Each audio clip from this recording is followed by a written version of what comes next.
This is the St. John's Haunted Hike Sinners and Spirits Tour, where the order of the day is darkness and death, decomposition and debauchery, drunkenness, poor sanitation, public torture, prostitution, the paranormal, and finally, murder, murder, and more murder.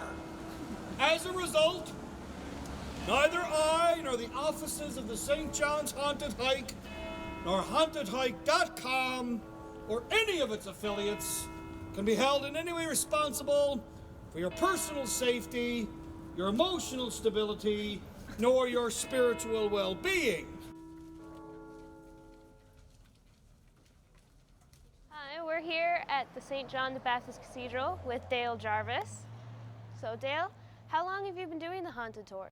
This is the 20th anniversary for the St. John's Haunted Hike. It started in 1997, the Cabot Come Home Year celebration year. And we've been running every year since then. What gave you the inspiration to do the haunted hikes? I had gone on a ghost tour in the city of York in England. It was this fabulous figure dressed all in black who took us through haunted alleyways in the city of York, and I thought this would be perfect in St. John's. We have such great history, such great stories. So I was on vacation, I came back, I started to do the research and pull the stories together, and then the rest is history. So where did you have to go to do the research for the stories? A lot of the original research was from archival sources. So a lot of the stories that I told in the first year were based on written accounts from old newspapers, from collected storybooks, books on Newfoundland history and murders. But then over the years, I've done a lot more interviews with people who've had personal experiences themselves. So the hike has shifted a little bit. We still tell some of those old historical stories, but then we also tell contemporary stories that have happened to real people in living memory. This is one of the oldest laneways in all of St. John's. And if you all stood in this spot in the early 1800s, you would have been smack in the middle of an area known as Tanrahan's Town.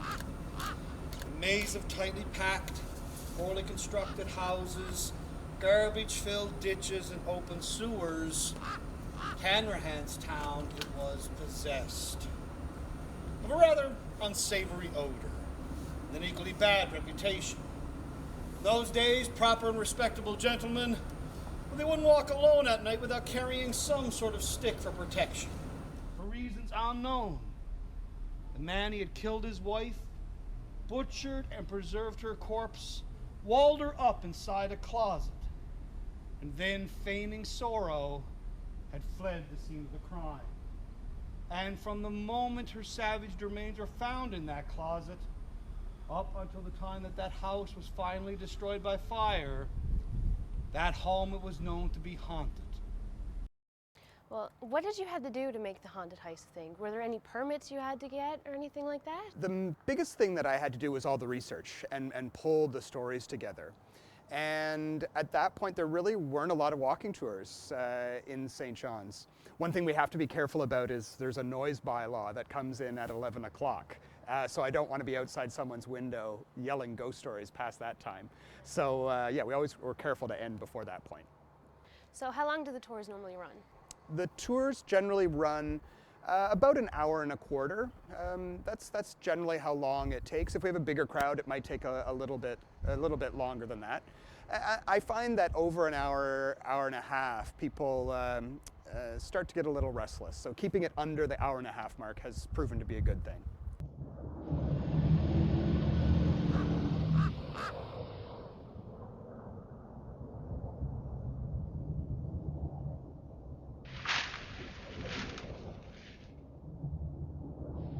Now home to the Sergeant's Memorial, that is the former site of one of St. John's old whipping posts. Petty thieves, disturbers of the peace, drunkards and brawlers. These people and many more were all eligible for the lash, where a husky arm could deliver to the backs of unfortunates anywhere up to 100 lashes. The cat o' nine tails. Christine? Well, she was the serving girl to one Reverend John Jackson. And on this particular afternoon, well, she had not made the beds for the satisfaction of Miss Margaret Jackson, the Reverend's daughter. Well, Christine, she insisted she had done her chores properly. Infuriated by her impertinence, however, Miss Jackson, she struck Christine across the face. And then she proceeded up to Lieutenant Moody, who was the commander of Fort Townsend here at the time, where the rooms is, to launch a complaint with the man that the serving girl had somehow abused her. Well, Moody immediately dropped everything on the spot and dispatched a group of soldiers to fetch that maiden and bring her back to the fort. Well, after questioning her, he ordered that she be whipped. Well, it was a bitterly cold December day, just a few days before Christmas. The temperature well below freezing. And Christine was led out into the square, stripped to the waist, tied to a cannon. Then the beating began. Do you have a personal favorite ghost story from your tour? Oh, that's a hard question. I think one of my favorite stories is a story I tell up here on Queens Road about a headless captain. There was it's kind of a love story gone wrong about a captain and a young woman who were seeing each other, but then while the captain was away at sea, she paid attention to this second man, and he grew jealous of the captain. He laid in wait one night, cut off the captain's head, and ever since then, the captain haunts that area in search of his unpunished murderer. I think that's one of my favorite stories. In 1835, Mr. Flood, he graciously stepped through an open second-story window of the courthouse here, where he danced on air. Do you personally believe in ghosts as someone who has haunted hike tours? I get asked all the time if I'm a believer myself, and I always try to maintain kind of a middle-of-the-road perspective. You know, I'm skeptical about some of the stories that I hear, and as a folklorist, I've gotten pretty good at recognizing a story that draws upon motifs that pop up in ghost stories in other parts of the world, or it might be what we call a migratory legend, a legend that gets applied to different places. But having said that, you know, strange things happen, and I'm always interested in people's personal stories. I present all the stories on the hike as true, in that none of them are fictional. I didn't make up any of the stories. They're all taken from true accounts or from personal experiences. Are there any stories that you had to leave out of your tours because, you know, you couldn't take the group where they took place, or the tours would just ran on too long? Yeah, it's a good question, and absolutely. I mean, I hear so many stories for downtown St. John's. The hike actually takes in a fairly small area in the downtown core, and so I have lots of ghost stories that go beyond that area. And sometimes on the hike, we look for places that are good for storytelling, so places that are maybe a little bit off the road in a little secluded corner. And so those are the stories that I tend to favor. And that just means that there's all kinds of other stories that I can use for other projects, for other storytelling projects or writing projects. Have you ever had any paranormal activity happen to you or to anyone in your group during your tours, or possibly during your own time, really? Yeah, I had a woman come up to me one night after the hike who was I guess what you would call a psychic medium, and she said there was a force that followed me around on the hike. Now, I've never experienced that, but she definitely did see that herself. We've had lots of black cats cross our paths. That's kind of a common occurrence. But for the most part, no. And what we aren't are paranormal investigators. You know, we don't really seek out that kind of thing. I'm more interested in the stories. So I'm happy to tell the stories, and the ghosts can keep to themselves. I do live in a house that has a number of ghost stories associated with it, including a story of a ghost cat, black cat in our house. And I have felt a cat kind of brush up against my leg, like cats will, and then look down and see that there's no cat there. Are your tours weather pending? We go in all kinds of weather, and it's a beautiful day today, but we might go in the pouring rain. And if we have a cold, foggy St. John's night, which we do get on a regular basis, I think that just kind of adds to the atmosphere of the tour. So Other walking tours might cancel in the fog and rain, but for a haunted hike, that's perfect weather in some ways. During the year, when do your tours take place? The tours start generally the first week of June, sometimes the last weekend of May, depending on where the calendar falls. And then we go right up until mid-September, usually the second week of September. And then we take a bit of a break, and then we do something for Halloween. So this year we'll probably be running the haunted hike. Last year we ran an indoor ghost story event at Leaside Manor. Maybe we'll do a combination of those things, but Halloween is always a very popular time for ghost tours. Has anyone ever told you their own personal ghost stories on the tour that you probably thought would maybe make it into the tour one day? Yeah, there are a couple stories that have worked their way into the hike over the years that have been told to me by people who've come on the tour. I just recently did a special behind the scenes haunted hike unearthed walking tour as part of our 20th anniversary. And one of the stories that I told on that was a story from Victoria Street. A gentleman came up to me after one of the hikes and told me how he had grown up on Victoria Street and there had been a ghostly man smoking a cigarette in one of the upper rooms of the building. It had been a building that his family had run as a boarding house in the kind of mid-20th century. And as a boy, he had had this encounter with this dramatic kind of spirit in the house. And so that's a very good example of someone who has had something happen in downtown St. John's, who has come on the haunted hike and has told me that story. In 1957, 3 teenage boys, they made a gruesome discovery on the outskirts of town, near what is now the Health Science Center. At first glance, they uncovered what appeared to be a bundle, with what looked to be an arm protruding from it, covered in blood. Did you honestly think that your haunted hikes would be this popular 20 years after they started? When I started the haunted hike in 1997, I had no idea that it would be as popular as it would be, or that it would last as long. I was a student at Memorial. I was doing a graduate studies program in the Department of Folklore, and I started the hike as a summer gig, a way of earning a few extra dollars. And 20 years later, I'm still doing it. So was it just you at the beginning, or was it like you and a couple of friends doing the tours? When I started the haunted hike, it was just me, and I did everything. I did the website, the brochures, I did all the hikes myself. Over the years, it's expanded. We now have 3 different offerings that we run during the summer, 2 downtown walks, and then a program on Signal Hill. And so I have a couple different guys that work with me on those different projects now. So it's shared a bit more than it ever was in the early days.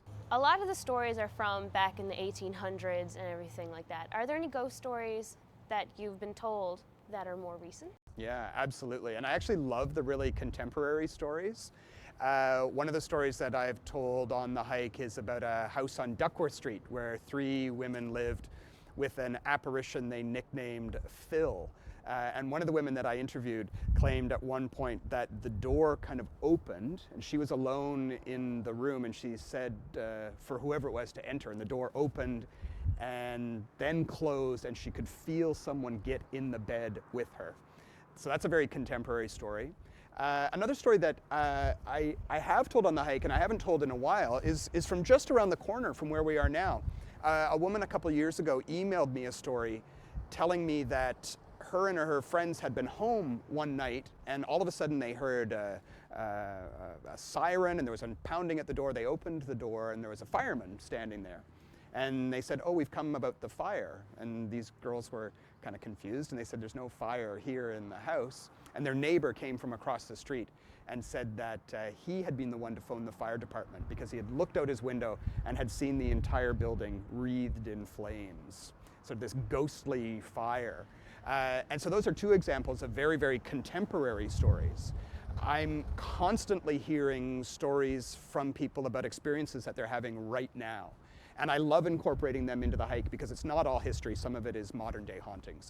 So Dale, why do you think people are interested in the paranormal? I think people are fascinated by the mysterious. People have a hunger for some kind of magic in their lives. It's something that we don't experience on a daily basis. I think one of the interesting things about the haunted hike as well is that it attracts people who are true believers because they want to, experience more and know more about the paranormal, but it also attracts the skeptic because they want to disbelieve. And so I get to play those two sides off of one another. I also think just people are fascinated by the mysteries of life and death. It's the great unknowable thing, like what happens after we pass away. And ghost stories are a part of our culture. People love hearing and sharing ghost stories. So I think it's something that will continue for years to come. I think people will still want to hear ghost stories. All right, well, thank you, Dale, so much. Thank you very much. You all look about yourselves and ensure that all those who started tonight's journey with us, you are still numbered amongst the living. If you have done so, then you have arrived without loss of life or limb to this, the terminal stop on the St. John's Haunted Hike. On behalf of the good Reverend, I, Clarence Quinlan, do thank you for your patience and your patronage this evening. I do hope you all enjoyed your dalliance with the dead. If you have, please feel free to tell all your friends.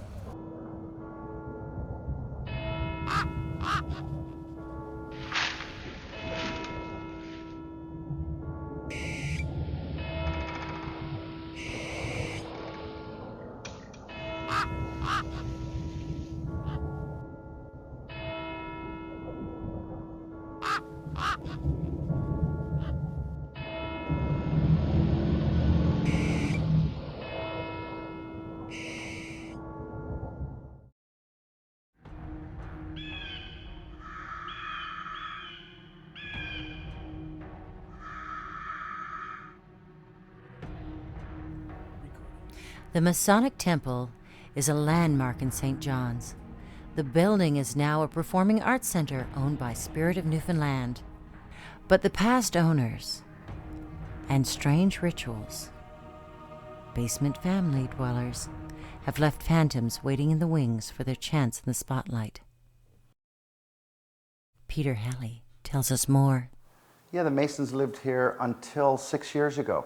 So it was and still is the Masonic Temple, but they inhabited. Previous to getting this building, we had rented from the Masons. So we had done many shows, and every now and then, one of the guys, who shall remain nameless, would let us up into the lodge room, and we would want to go up and play the organ there, and just sort of get the sense and the vibe in that room, because there was always a mystique about it, about the whole building, of course, but that room in particular, it was, not open to the public, so like school children, we had to get in that room and play Phantom of the Opera on the organ. Then we purchased the building, and the very first night that we got the building, the Masons had moved all of their material, all their furniture and pictures out, and we invited 40, 50 people, impromptu, to come into the building to celebrate. We were having champagne. We got the building. And so it was an idea, like, how about we go up in the lodge room where people weren't ever allowed, and we did. And it's just that energy in the room, and people were asking us what the tiles were for, and the eye and all the symbols. I took my dog and my friend's dog, and we were explaining the platform in the middle of the floor, the tile. And we noticed that the dogs weren't going on that. They weren't, and so we called them, come on. And they ran around this thing, and they were like barking, and everybody sort of got really intrigued, and we started throwing cheesies, and they really wanted to go get these cheesies, but they weren't going to step on this, and so we were all, ooh, this is crazy. A lot of the wedding pictures that are taken here with the bride and groom, there are unexplained orbs around the pictures, and I sort of not believed when this caretaker was telling me, that a lot of the brides and grooms had complained about their pictures not coming out the way they wanted, and didn't know what these things were in the pictures, until a friend of mine got married here, and sure enough, all of these things in the pictures, just unexplained, almost like, when kids blow those bubbles. It looked like there were bubbles, but there weren't any bubbles in the scene, They were there. I happened to be in the mall, and I ran into this girl who I had known from years before, and she said, how are things going at the Masonic? And I said, well, we had just moved from a previous venue. But a lot of the people that would come to see us still thought we were at this other venue. So business that year was a little slow, and transitionally it wasn't the smoothest. So she said, you know, I'd been thinking of you and, you know, the Masonic, and have you ever thought about getting it cleansed? And I was, you know, we have cleaners all the time, ha. Anyway, so she made the arrangements. I didn't talk further with her that night about it, but she called a little while later and she said that there were some priests that were coming to St. John's to do this workshop at Holy Heart, and there were thousands of people over 2 nights that were coming to do this. And she wondered if they could come down and visit. I said, sure. 3 priests and herself.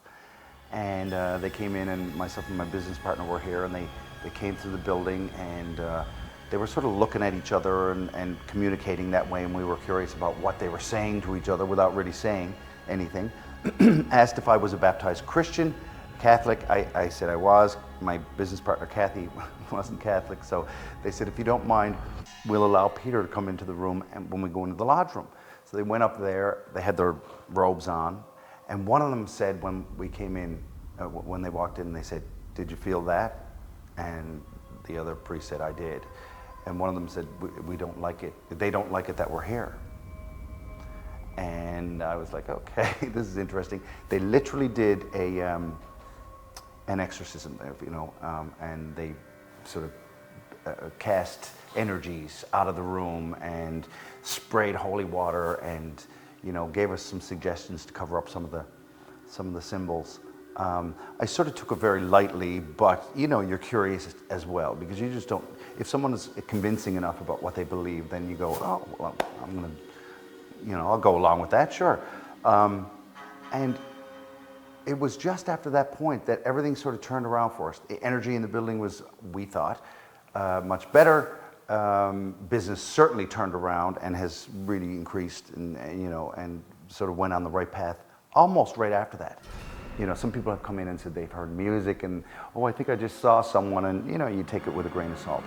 This man was moving legal files into the building. He was hired by a company that was using our room for storage.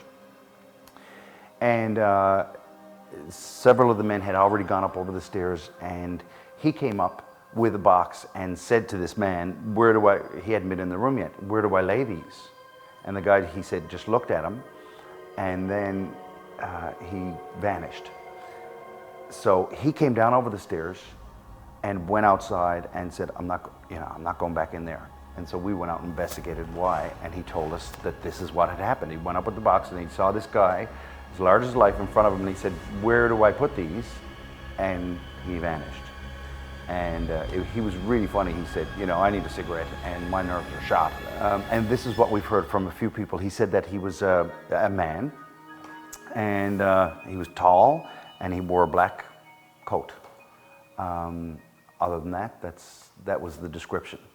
And that when he described this vanishing as, you know, the top part of his body started to vanish, and then it sort of went this way, and he was looking, thinking, this is crazy. He dropped the box, ran over the stairs, he was completely disturbed by this, you know. He was white, and he was freaked out, and he was fully convinced that he had seen a ghost, and he had spoken to the ghost, and the ghost vanished in front of his eyes.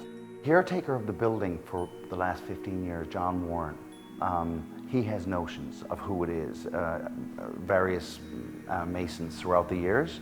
I don't know, the building used to, the caretaker of the building used to live in the basement of this building, and some of them raised their families here.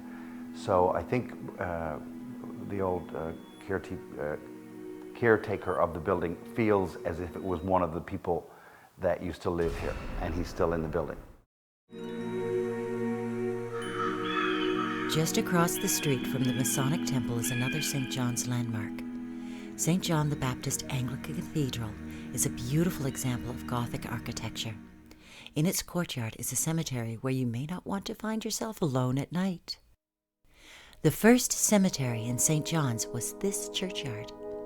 There are burial records for the cemetery found in the parish records. It's estimated that there are 2,000 records, but about 6,000 people are buried there. As this is the only consecrated burial ground for St. John's, prior to 1809, many people of other religions wanted their loved ones buried on consecrated land, so they would sneak in at the night and bury the bodies, as they did not want the Church of England minister burying their Roman Catholic relatives. There are only a few headstones still standing. Most are buried in the ground, and a few have been moved elsewhere, to where we don't know. The present cathedral was begun in 1847 by Edward Field, the second Bishop of Newfoundland. Bishop Field commissioned plans from a leading Gothic revival architect, George Gilbert Scott, who envisioned a more impressive structure with varied ornamentation in the 12th century English style. The nave, built between 1847 and 1850, served as the entire cathedral church for 35 years. Scott's assistant, architect William Hay, oversaw the nave's construction. Construction on the choir and transept section did not commence until 1880 and was completed in September 1885 under the direction of James Kelly. The additions to the nave gave the cathedral the shape of a Latin cross and continued the era of Gothic revival architecture. On July 8, 1892, the cathedral was extensively damaged in the Great Fire of 1892. The roof timbers ignited, which caused the roof to collapse, bringing the celestial walls and piers in the nave down with it. Many stone gargoyles watch the services over the years. The most interesting is that the oldest gargoyle, located in the south transept, is approximately 1,000 years old. It came from the roof of a Bristol cathedral, a gift from the Diocese of Bristol. The cathedral also has numerous other plaques, relics, and historic pieces of stonework, as well as a museum and archives. In the archives, there is a very interesting photo. During the completion of the rebuilding, a workman fell off a scaffold and to his death. Upon completion, the crew dressed in their Sunday best and posed for a picture. They did not notice their workmate had joined them. If you look carefully, you can see him, still dressed in his work clothes. The dean stresses that the cathedral is only haunted by the Holy Spirit. Still, take a walk around the cemetery late at night and tell us what you think.